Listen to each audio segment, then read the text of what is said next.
Welcome to 360 Money Matters, where financial planners Billy and Andrew talk all things financial planning. This podcast aims to increase your knowledge and confidence with all things money.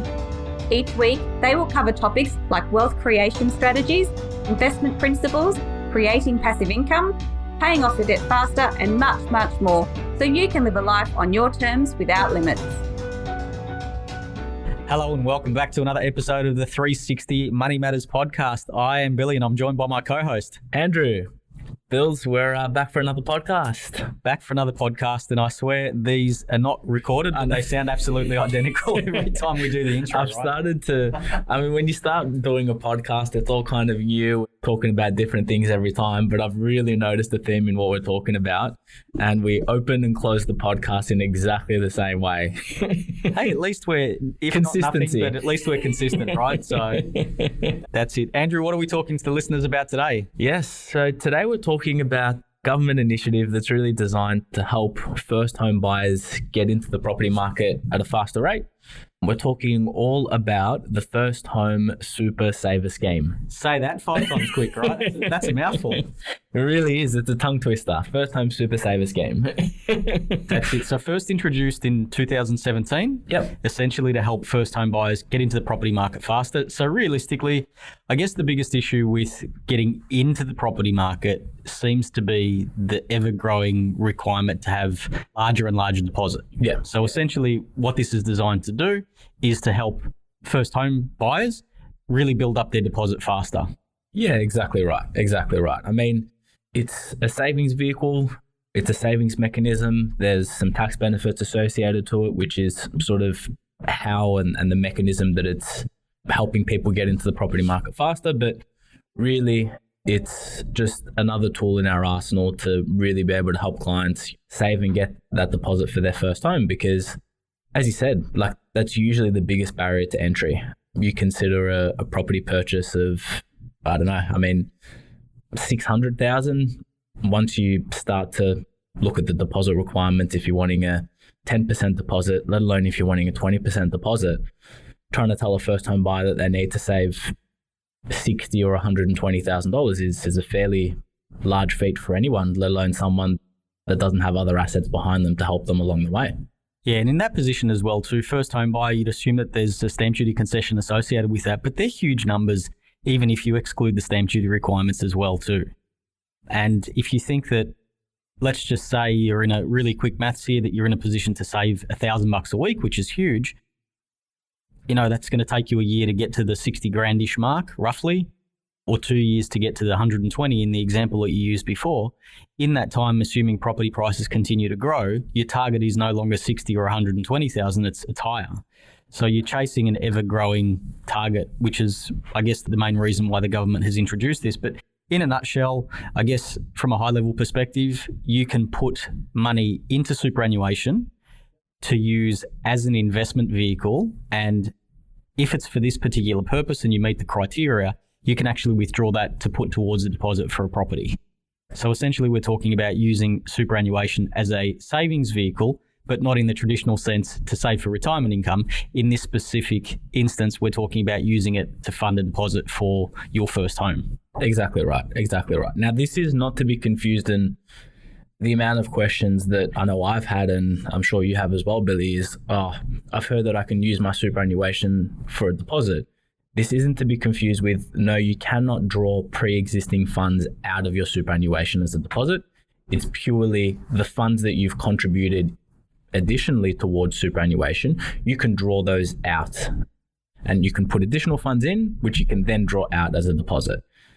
Personal opinion on this is, I don't know why you'd confuse superannuation with a deposit. It would have just made a whole lot more sense to just have a separate savings vehicle in a separate system where money goes into, you get all the mimic it, operates in the same way that it does, but you just get it out of the superannuation environment because it causes more confusion than it otherwise would. But that's just my personal opinion aside. Don't get too excited with this stuff, right? Complexity helps us as a profession. So the more complex, even though I agree with you, it doesn't make any sense and it would have been easier just to do it another way, the level of complexity associated with this does keep us employed. Yeah, absolutely. So yeah, couple of requirements that sit around it. You've got to live in property for at least 6 months in the first 12-month period. Pretty straightforward. So I guess the requirement has to be an owner-occupied property. The requirement around the back of that is it has to be an owner-occupier. You can't use this to circumvent the system and buy an investment property. Yeah, well, you can. I mean, it's perfectly legal and you can, but you just have to live in the property for a period of time. Not at the start. Yeah, exactly. Got to be your owner-occupier at the start. Exactly right. Exactly right. In terms of contributions going into the super fund, you can make up to $15,000 per financial year. Is that right? Correct. Yep. Correct. So, you can make up to $15,000 per financial year, so long as you're not breaching your concessional contribution limit as well. So really, you can do $15,000 per financial year as additional funds in the form of salary sacrifice, in the form of personal tax-deductible contributions into super, but you still need to keep in mind that in this financial year, you've got a $27,500 concessional limit. So if you're earning, let's say as an example, as an employee, $150,000 a year, you're going to have your employer contribute towards superannuation $15,000 a year. If you then try to add another $15,000 in concessional contributions, you're going to breach your concessional contribution limit, so you don't actually have the full $15,000 available to you. You've got the 12.5 available to you. So needing to make sure that you stick within your concessional contribution caps, because that's a really critical one as well too, just because it can be a calculation that people tend to overlook and miss. I guess when you take that into consideration, it's probably not as rosy as what this appears to be. But you generally think, once again, generalization here, if you're a first home buyer, you're probably at the start of your career, so you're not earning as much money as you will be down the track. So there should be plenty of room. As a general statement, there should be plenty of room in your concessional contribution cap to be able to make additional contributions into super to put towards your deposit eventually when you take it out. And I think that's how the government's kind of intended it as well. They want to help people and they want to, give people the opportunity to save for a first home faster. So I guess that they figure if you're earning more, then you need less of a concession in order to be able to help you along the way, which is why sort of those limits and those numbers are put in there. Or maybe it's just happened like that and I haven't thought about it. Who knows? You might be right. What about restrictions on taking money out? Because there's actually a limit to how much you can take out of superannuation as well too to contribute towards your deposit. Correct. So it's limited at the moment in terms of withdrawing funds out. It's limited to $30,000. So you can really, if you want to maximize it, it's $15,000 per financial year. So you're talking about 2 financial years maximizing the contributions. Will allow you to fully utilize this scheme and draw $30,000. Now it is $30,000 per individual.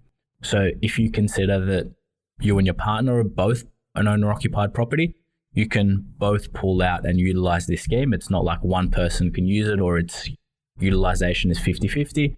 It's $30,000 per individual or $60,000 for a couple going into a property. Or if there's more people going into a property, you're going into a syndicate with 5 people, you can all utilize this scheme and draw the funds out of superannuation for a deposit. Those numbers, but then you'd obviously all have to be living in the owner-occupier. I mean, who knows? Maybe there's some people that are going into it, but to our editing team, we might flag that one because I think we're going to have to delete that out because that was completely wrong, but that's okay.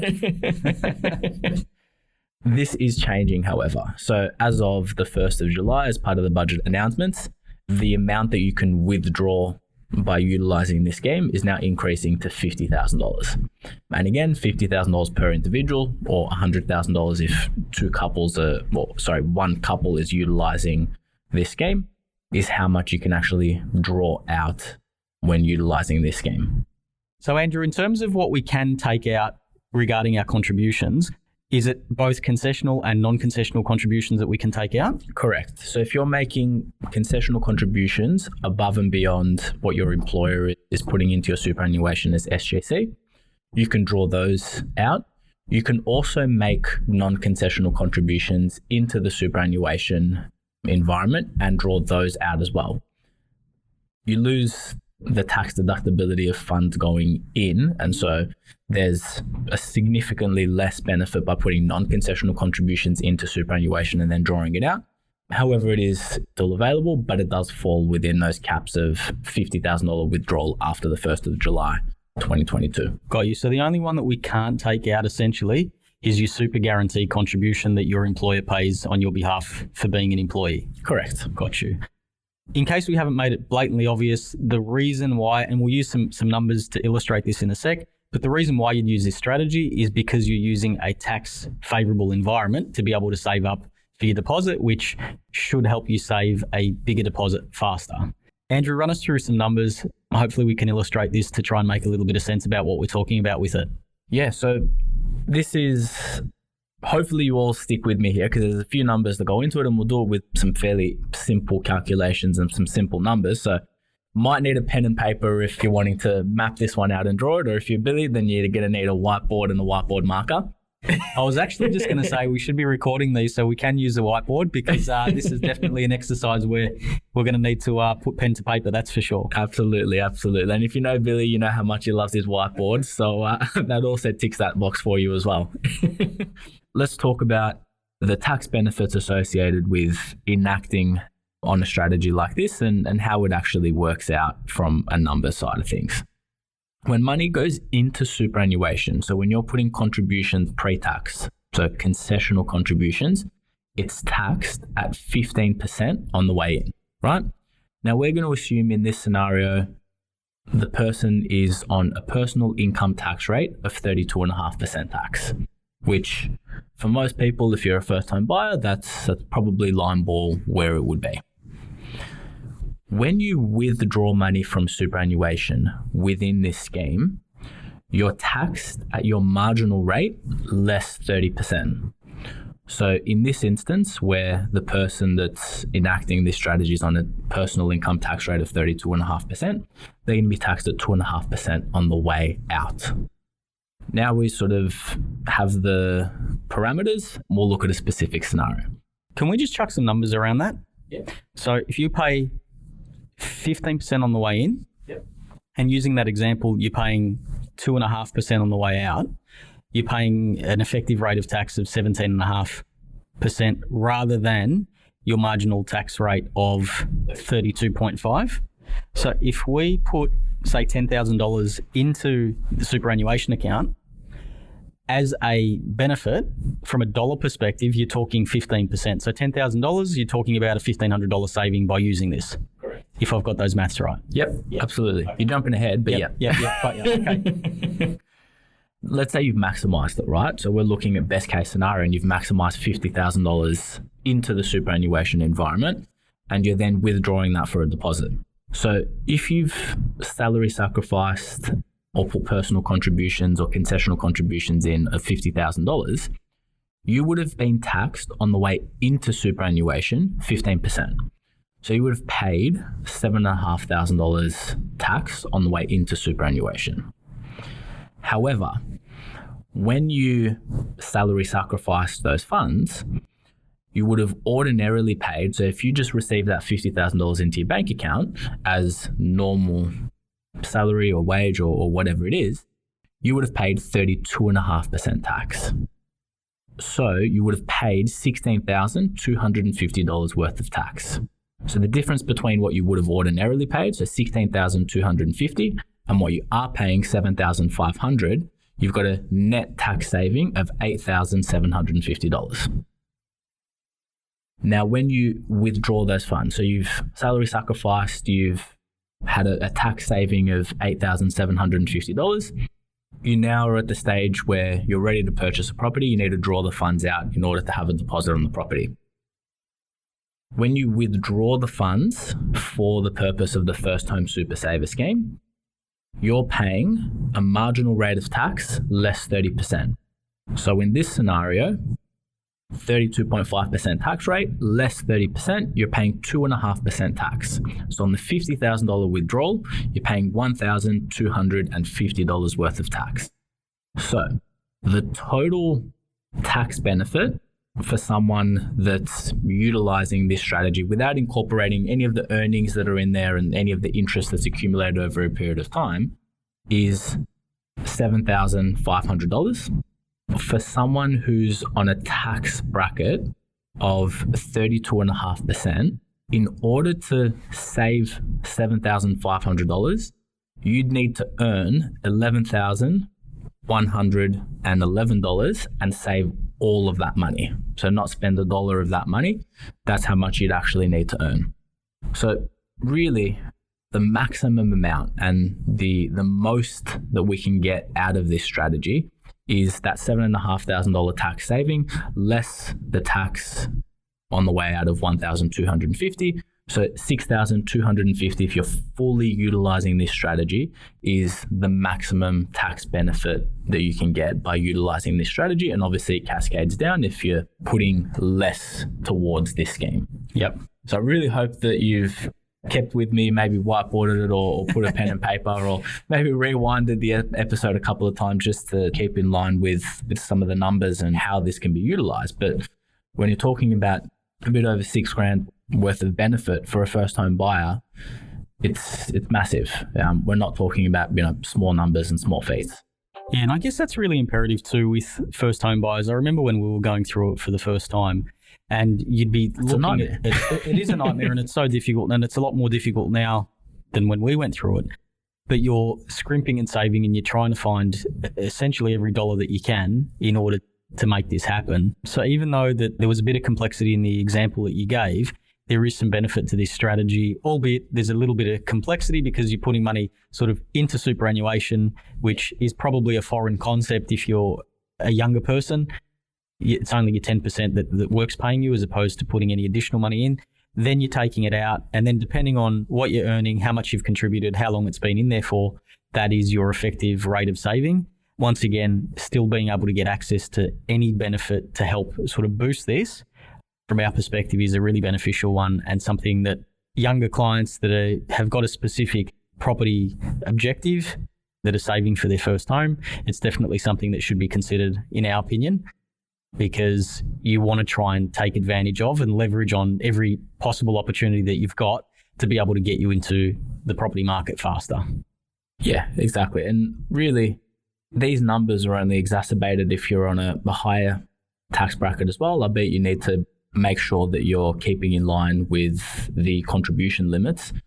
But there's definitely some more benefit to be had. And the other thing that this doesn't take into account, that in all honesty, I think is probably one of, if not the most powerful thing, is once the money goes in, you can only draw the money out if you're utilizing it for a first home.